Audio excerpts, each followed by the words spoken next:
the study out of Norway and so forth showing kids learn better using paper books. So one of the common core things here in the States is that testing and so forth has to be done on computers.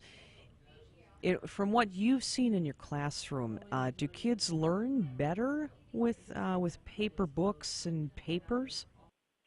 Absolutely. I'm not anti-technology. I have an iMac, a laptop, iPad, iPhone, the whole thing, and I use them daily in my business, but not in the classroom. You know, every time I talk on the radio or television to groups of prospective parents or big groups, I say the same thing. We've got to get back to first things first, and that's using the brain computer, not all these other gadgets in the classroom. And the reason why is because children have to learn the basics, and they have to use their brain to do that. And they've got to learn the basics, which is reading and math. In order to do that, they've got to have the tools in their toolbox. And by that I mean they've got to be able to read with no problem. And that learning by phonics is the way to learn. So they have all those phonics rules in their brain computer. And they have the math facts also memorized so that it's just boom, right there. And without these things, children don't become logical thinkers. And so you put all this technology in front of them, and number one, they don't have those first things first. So how much can they do on a computer if they can't read and if they don't know math? Learning the way I'm talking about, by reading by phonics, learning reading, math, the old-fashioned way that works, builds a work ethic in children. It builds a self-discipline. They don't get that with playing on gadgets in the classroom. If they do these things, then everything else falls into place. You know, I talk about this all the time, that kids can't learn history if they can't read. They can't learn science, chemistry, for example, if they don't know math, and up to algebra, for example. And it's the same thing with computers. I guess I'm a little bit confused. I mean, and I understand you're not anti-technology, but let's play, not to use a kind of a loaded term, but devil's advocate here for a minute. Wouldn't computers help kids learn faster or help them to go back pages or something like that if they were reading it on, let's say, a handheld iPad, for example? Oh, no, no, no.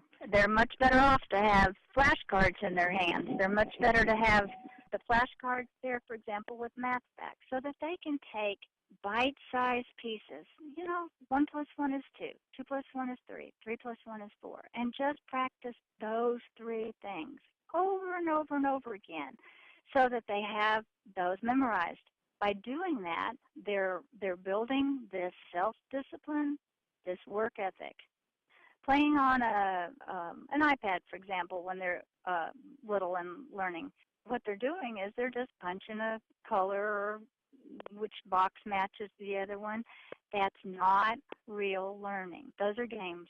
And as they get older, kids don't learn. Let's take books, back to books, for example. Kids don't learn about the parts of a book. When they're reading on an iPad or reading on a computer, they don't learn about tables of contents. I'll ask a child, what's a table of contents? What's that, they say. Well, I have to teach them what a table of contents is now, because all they have to do is type in a word and it goes to that page. Alphabetizing, for example, no more. You know, they use dictionary.com to look up words. Spelling, nope, you've got spell check. And when I hear of schools going paperless and bookless, it really just makes me want to cry. And it goes into even further than that. It goes on into their handwriting. When you only use computers to make answers for tests and things like that, where's the learning to print? Where's cursive? It's a lost art. It's just a bad cycle. And the whole thing is that we need to go back to the basics. Learn reading and math. Get great at those things, reading, writing, grammar, and math. Be able to write, put your thoughts down in logical, sequential order without technology to help you be able to spell, be able to punctuate. These are the things that they need to do, and then all the other things will fall into place in due time. So, what I'm getting from what you're saying is that bite-sized pieces of information like flashcards, short books, things like that, those help children to learn easier and concentrate more. Is that it? Absolutely. Children have very, very short attention spans. And so the only thing that you can do with a child at that age, at a young age, when they're learning to read and math, is to just take tiny bits of information and teach them just a little bit at a time and master it. Mastery is the key to success. They learn those things, and then the sky's the limit. So, where do you see schools going from here? I mean, is from what you've seen in your state or in your profession, has there been a trend back toward paper books? No. Actually, what I keep hearing about is more and more technology. More and more technology. That seems to be the name of the game. And it's, from what we see, is less and less in children being able to read and comprehend, and spelling is just really going out the window. Handwriting, even being able to just to hold a pencil properly.